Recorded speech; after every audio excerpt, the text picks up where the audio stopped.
স্বাগতম জনাইছো। পোনে পোনে আমি এই মুহূৰ্তত ভবানীপুৰ সৰ্বসমষ্টিৰ যি নিৰ্বাচনৰ যি প্ৰচাৰ, সেই প্ৰচাৰত মন্দিয়া সমষ্টিৰ যিগৰাকী প্ৰাৰ্থী আমাৰ মাজত উপস্থিত আছে কৰিলে আৰু তেখেতৰ বিষয়ে আমি কিছু কথা আমি জানিবৰ কাৰণে চেষ্টা কৰিম। দাদা, প্ৰথমতে আপোনাক আনুজ প্লাছৰ সৈতে স্বাগতম জনাইছো। ধন্যবাদ। বিভিন্ন জেগালৈ যাব লাগিছিল, কিন্তু মোৰ নিজৰ সমষ্টিৰ ব্যস্ততাৰ কাৰণে যাব পৰা নাই। তথাপিও সৃজনগ্ৰাম আৰু ভবানীপুৰ সৰ্বগত মই প্ৰচাৰ কৰিছো। আৰু ভবানীপুৰ সৰ্বগলৈ আহি মোৰ ধাৰণা হৈছে যে CPM প্ৰাৰ্থী মনোৰঞ্জন তালুকদাৰ আমাৰ ঐক্য মঞ্চৰ সমৰ্থিত ভাল ভোটৰ ব্যৱধানত তেওঁক ৰাইজে বিধানসভালৈ পুনৰ নিৰ্বাচিত কৰি পঠাব বুলি মোৰ ধাৰণা হৈছে। মুখতহে কয় সবকা সাথ সবকা বিকাশ সবকা বিশ্বাস। তেওঁৰ চৰকাৰৰ দিনত তেওঁ সবকা সাথ আৰু হৈ থকা নাই, সবকা विश्वासो হৈ থকা নাই, सबका विकासो হৈ থকা নাই।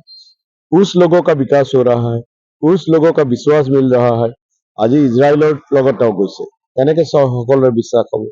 আজি তেওঁৰ মুখ্যমন্ত্ৰীয়ে এটা নিৰ্দিষ্ট জনগোষ্ঠীৰ কামিহাৰ ভাঙি দিব খুজিছে, কেনেকে চবৰে বিশ্বাস হ'ব?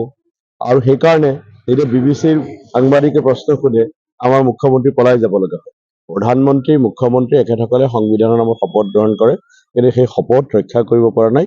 তেওঁলোকে সংবিধানৰ প্ৰতি ৰুকুটি দেখুৱাইছে, বুঢ়া আঙুলি দেখুৱাইছে। আৰু মই ভাবো যে এই নিৰ্বাচনত তেওঁলোকে সংবিধানক যি পদে পদে অপমান কৰিছে, তাৰ সঠিক প্ৰত্যুত্তৰ অসমৰ ৰাইজে এই নিৰ্বাচনত দিব। চেয়াৰমান আলী ডাঙৰীয়াটো হয়ে প্ৰিন্সিপালক অশ্লীল অশ্ৰাব্য ভাষাৰে গালিগালাজ কৰে। তেওঁ নিজে তেওঁৰ দলৰ কৰ্মীসকলে ভঙা ষ্টেজ ভাঙি পৰিলে তেওঁ বেলেগক সমালোচনা কৰে। আৰু ষ্টেজটো বনাওঁতে চাব লাগে, ভালকে বনাব লাগে। তেওঁ বেলেগক সমালোচনা কৰে, তেওঁ সাংবাদিকসকলৰ লগত সহযোগ নকৰে। সংবাদ মাধ্যম গণতন্ত্ৰৰ চতুৰ্থ স্তম্ভ। সংবাদ মাধ্যমৰ ওপৰত কৰা কোনো আক্ৰমণক কোনো কাৰণত সমৰ্থন কৰিব নোৱাৰি। তেওঁৰ দলৰ লোকসকলে সেই আক্ৰমণ কৰিছে। আৰু মানুহৰ ভদ্ৰতাও থাকিব লাগে, শিষ্টাচাৰ থাকিব লাগে। চেয়াৰমান আলী ডাঙৰীয়াই কোনো ভদ্ৰতা শিষ্টাচাৰ ৰক্ষা নকৰে। খালি তেওঁ হিমন্ত বিশ্ব শৰ্মাক ভয় কৰে। চেয়াৰমান আলী ডাঙৰীয়াই কিন্তু হিমন্ত বিশ্ব শৰ্মাক ঠিকে ভয় কৰে।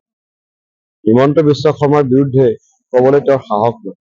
তেওঁ এতিয়া নিৰ্বাচন আহি গৈছে কাৰণে দুটা এটা কথা কয়। বিধায়ক থাকোঁতে তেওঁ কেতিয়াও নকলে, চুপচাপ থাকিলে। হিমন্ত বিশ্ব শৰ্মাৰ বাধ্য ছাত্ৰ হৈ হিমন্ত বিশ্ব শৰ্মাই বৰং তেওঁক বিধানসভাত ধমকি দিছিল যে তেওঁ ইচ্ছা কৰিলে বিধায়ক পদ বাতিল কৰিব পাৰে। সেইদিনা কিন্তু তেওঁ হিমন্ত বিশ্ব শৰ্মাক উভতি ধৰিব পৰা নাছিল। গতিকে চেয়াৰমান আলী ডাঙৰীয়া হৈছে বতৰৰ ফল। তেওঁ কেতিয়াবা ইফালে যাব, কেতিয়াবা সিফালে যাব। UDFৰ পৰা জিকি কংগ্ৰেছ আহিব, কংগ্ৰেছৰ পৰা জিকি UDF হৈ ৰাইজৰ দল হৈ এতিয়া তৃণমূল গৈ পাইছে। জানিছে, তেওঁ বুজি পাইছে যে তেওঁ এই নিৰ্বাচনত তেওঁৰ সমস্যা আছে। সেইকাৰণে এতিয়া তেওঁ টকা বিলাবলৈ আৰম্ভ কৰিছে। কালি আপোনালোকে ভিডিঅ' দেখুৱাইছে, তেওঁলোকে টকা বিলাই আছে।